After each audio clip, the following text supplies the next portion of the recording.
नमस्कार, सुमन्स किचनमध्ये आपलं स्वागत आहे। आज आपण मटकी भेळ कशी बनवायची ते बघणार आहे।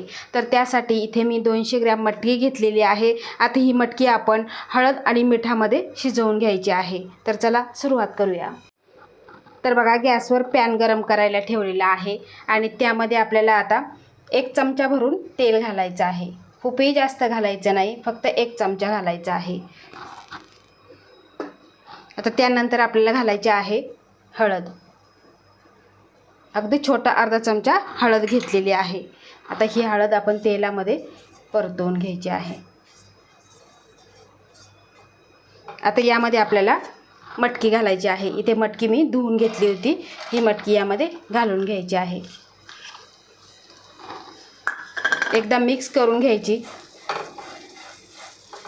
बघा, गावाकडे आता यात्रा चालू झालेली आहे आणि गावाकडे म्हटलं की कलिंगड, वेगवेगळ्या जे आपल्या जत्रेमध्ये भेटणाऱ्या गोडीशेव, पापडी, शेव सगळं भेटतं आणि तशीच अशी ही मटकीची भेळसुद्धा आमच्या गावाकडे तर भरपूर भेटते आणि फेमससुद्धा आहे।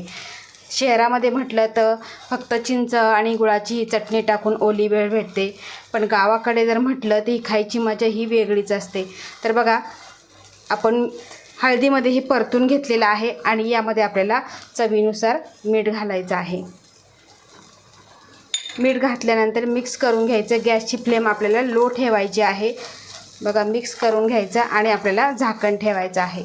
खूपही जास्त गाढ होईल अशी शिजवायची नाही, फक्त बोट चेपेल अशी बोट चेपी आपल्याला शिजवून घ्यायची आहे। आता यावर आपण झाकण ठेवू।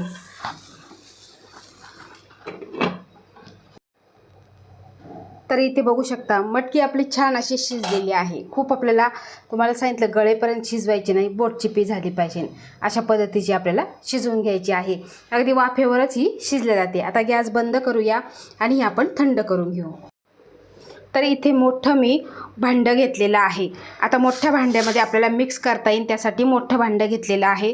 3 कप इथे मुरमुरे घेतलेले आहे। आता मुरमुरे जर कुरकुरीत नसतील तर तुम्ही कढईमध्ये गरम करून घ्या किंवा उन्हामध्ये 10-15 मिनटं वाळवून घ्या। आता यामध्ये घालायचं आहे आपल्याला, इथे घेतलेली आहे मी पापडी।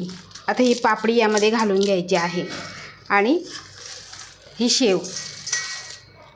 त्यानंतर यामध्ये घालायचं आहे आपल्याला भरपूर सारं फरसाण घालायचं आहे। आता तुमच्या आवडीप्रमाणे कमी जास्त, पण जास्त जरी झालं आणि कमी जरी झालं तरी काही हरकत नाही आणि काही फरक पडत नाही। आता यामध्ये आपल्याला 1 चमचा कांदा लसूण मसाला घालायचा आहे। त्यानंतर इथे अर्धी कैरी घेतलेली आहे। तुमच्या आवडीप्रमाणे कैरी बारीक करून घ्यायची आहे, एकदम बारीक अशी कट केलेली आहे। अर्धा टोमॅटो इथे कट करून घेतलेला आहे। त्यानंतर 1 मोठा कांदा बारीक कट केलेला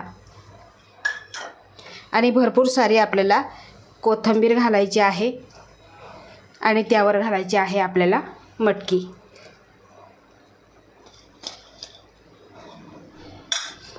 तर बघा, हाताने आपल्याला आता मिक्स करून घ्यायचं आहे। आपली मिक्स करून झालेली आहे।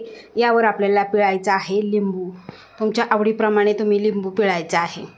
आता एक महत्त्वाची टीप इथे मला द्यायची आहे की ज्यावेळेस तुम्हाला भेळ खायची त्यावेळेसच तुम्हाला कांदा, टोमॅटो, भेळ म्हणजे मटकी हे सर्व तुम्हाला यामध्ये मिक्स करायचं आहे। 5 मिनटे आपल्याला आधी मिक्स करून मग कोणी मैत्रिणी असो किंवा पाहुणे असो त्यांच्यासाठी तुम्ही ही द्यायचं आहे। ही महत्त्वाची टीप आहे।